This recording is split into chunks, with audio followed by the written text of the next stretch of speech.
Hey guys, Laurie Maximilian here at the Body Transformation Studio, and today we're going to talk about our belief systems. Now, many years ago, one of my mentors said to me, if you fight hard enough for your beliefs, you get to keep them. Now, that's a double-edged sword because your beliefs can either be really helping you towards achieving whatever you want in life, or they can be holding you back. So in this video, we're going to talk about 5 self-sabotaging beliefs that I think you need to be aware of and then avoid if you want to achieve amazing health, fitness, wellness, and fat loss results. Because I've had a few awkward conversations with clients when I discover they've got these really tightly held beliefs, and when I tell them they're actually not serving them, it can make them feel very uncomfortable. Because our beliefs aren't just thoughts and opinions, they're part of who we are. They make up our personality and our life in general. So whenever I challenge people on their beliefs, it can be a bit of an uncomfortable conversation, but I think it absolutely needs to happen because so many of us have self-sabotaging beliefs we're not even aware of. So I'm going to talk about the 5 most common self-sabotaging beliefs that I've seen over my years helping clients achieve amazing health and fat loss results, and why you should, first of all, know them, but also avoid them like the plague.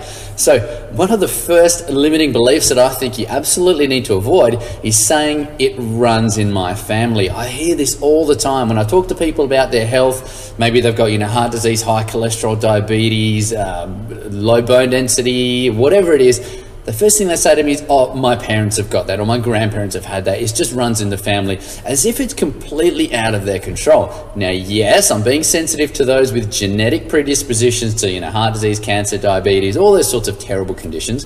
There is a genetic component. I don't doubt that. However, because you've got a better likelihood of achieving those diseases and illnesses, that doesn't mean you have to have them. You should be doing everything you possibly can to avoid them because you've got a genetic predisposition. It's really self-sabotaging to say, there's nothing I can do, it's unavoidable, my parents have got it, my grandparents have got it, I may as well just give up and just put up with the illness and the poor health and the medication that I have to take. That is absolutely not the case. So if you catch yourself saying to yourself or to someone else, it runs in my family, you need to put the brakes on that. Realize that is a massively self-sabotaging belief that you absolutely need to stop believing and turn it around. Go extra hard on making sure you're eating well, sleeping well, hydrating, exercising regularly, because you need it more than others. Now, the second belief sort of follows on from that one. When people say to me, oh, that's how I was raised, that's how we've always done it in my family. So for example, especially for older people, they may have grown up during a time or a period where people didn't really go to a gym. Maybe gyms weren't a thing. People just stayed active in the home or at work, and lifting weights in a gym was just like a really foreign concept. Maybe that's what it was back then, but things have changed. We're much more sedentary now. We all sit down at computers way too long. Everything around the house is so automated and convenient. We need to move the body more. And yes, that may mean doing some structured exercise in a fitness business or gym such as ours, because we're just not doing enough on a day-to-day basis. So if ever you thought, oh, gyms aren't really for me, I was always raised to just be active around the house and at work, you may need to change your belief system. Now, also culturally, we need to make sure that we're not using our culture or our heritage as a limiting belief. Now, I'm Italian. I could easily say, well, I'm Italian. I should be drinking lots of wine and eating lots of bread and smoking cigarettes because I'm Italian. I definitely do not believe that way, and it always concerns me when I hear of Italians, or whether it's Asian people or African people or other Europeans using their cultural heritage as a justification for the terrible foods they drink, their terrible lifestyles, excessive alcohol, smoking cigarettes, just because that's what they do in those countries. Don't use that belief as a way to justify a terrible lifestyle. Again, use me as an example. I'm Italian. Once in a blue moon would I eat bread or drink wine, okay? Because I refuse to use that limiting belief as a reason to eat terrible food.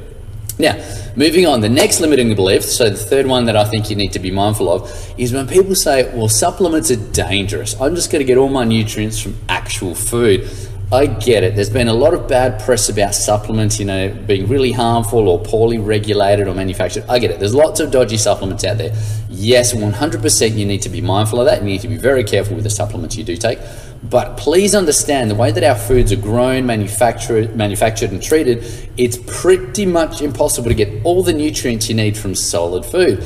And when people say to me, I'm not going to take supplements, I'm going to get it just from solid food, there's no way they're getting it from solid food, because they're eating terrible foods. They're eating processed, manufactured, packaged foods. they're not eating enough fruits and vegetables and lean proteins and essential fats. So even if they were trying to, they wouldn't be able to because of such poor quality of our modern foods.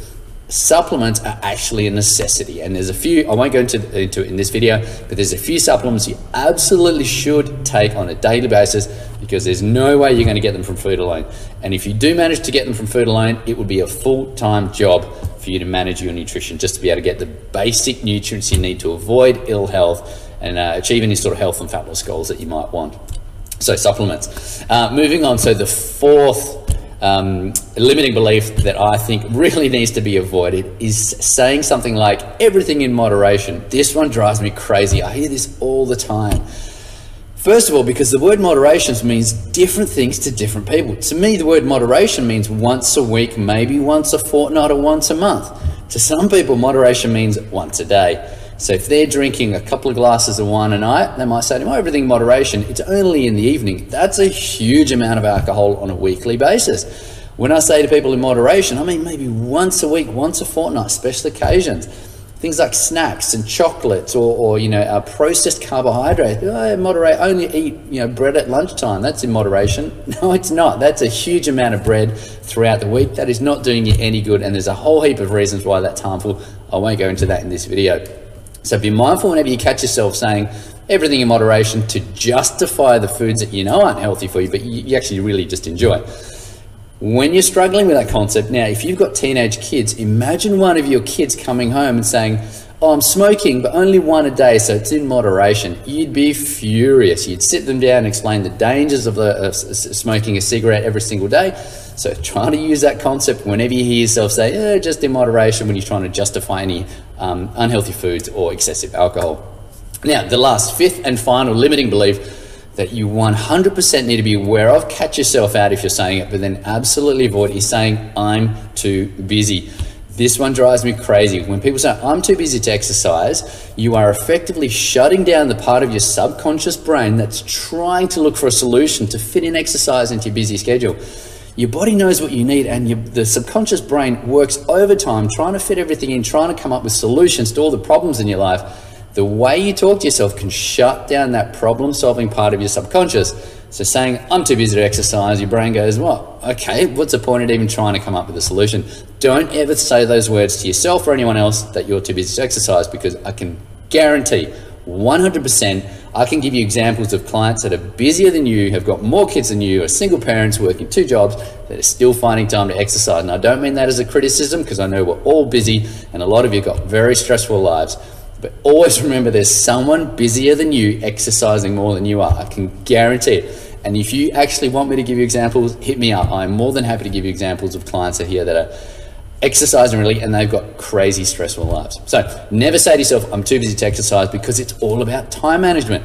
We've all got to fit in work, kids, responsibilities, chores, and exercise. It's all about how you shuffle things around. And if you ever need help with your time management, setting out a realistic and convenient exercise plan for the week, let us know. That is exactly what we're here to do to help you. So let's recap. 5 self-sabotaging beliefs you absolutely need to know and avoid is it runs in my family. That's number 1. Number 2 is I was brought up that way. It's my culture. Number 3 is supplements are dangerous. Number 4 is everything in moderation. And the last self-sabotaging belief you need to avoid is I'm too busy. So that's it for today, guys. Hopefully you found that beneficial. Hopefully some of that resonated with you, made you feel a little bit uncomfortable, because that's what I want to do, is make you aware of the conversations you're having with yourself, make you aware of the limiting beliefs that you currently have, because once you can move up past those, then you can achieve whatever you want in life, health, fitness, wellness, all those sorts of things. That's it for today, guys. If you're a client here at the studio, keep up the amazing work. If you're not a client here and you feel like you need some help with your health and fitness and fat loss goals, get in touch. We'd love to help.